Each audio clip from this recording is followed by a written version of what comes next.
আসসালামু আলাইকুম এভরিওয়ান, তোমরা সবাই কেমন আছো? আশা করি সবাই ভালো আছো আল্লাহর রহমতে। আমিও অনেক ভালো আছি। তো আমার একটা নতুন মিনি ব্লগে সবাইকে ওয়েলকাম। তা আজকে বানাচ্ছি বিরিয়ানি। প্রায় অনেক দিন পর আজকে বিরিয়ানি বানাচ্ছি বাড়িতে।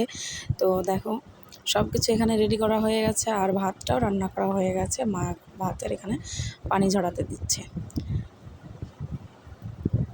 তো আজকে বিরিয়ানি করার কারণ যে হলো, সকালবেলায় মা বলছে কী রান্না করবো, তা বলছে, তো আমি মাকে বলেছিলাম যে বিরিয়ানি খেতে ইচ্ছা করছে।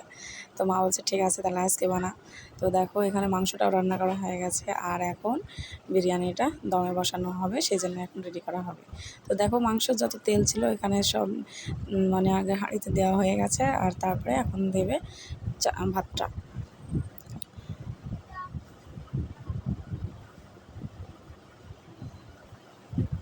আর এদিকে দেখো পেঁয়াজের বেরেস্তাটাও দেওয়া হয়ে গেল। আর এখন একে একে সব কিছু সেট করে নেব। তো আমার দোকান থেকে বিরিয়ানি খেতে আর ইচ্ছা করে না, তার কারণ অনেক কিছু মনে পড়ে তখন। খুব খারাপ লাগে যে ওরা কীভাবে বানায় জানি না, ঠিক নেই।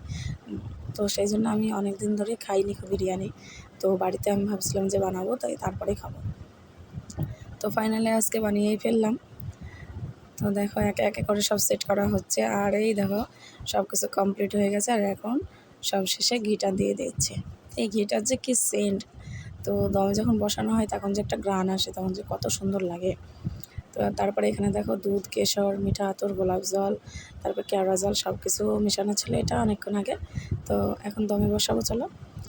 তো দমে বসানো হয়ে গেছে আর এখানে বিরিয়ানিটা দেখো নিয়ে নিয়েছি। তো এখন খাবো। তো চলো ভিডিওটা এখান থেকে শেষ করছি। সবাই ভালো থেকো, আল্লাহ হাফেজ।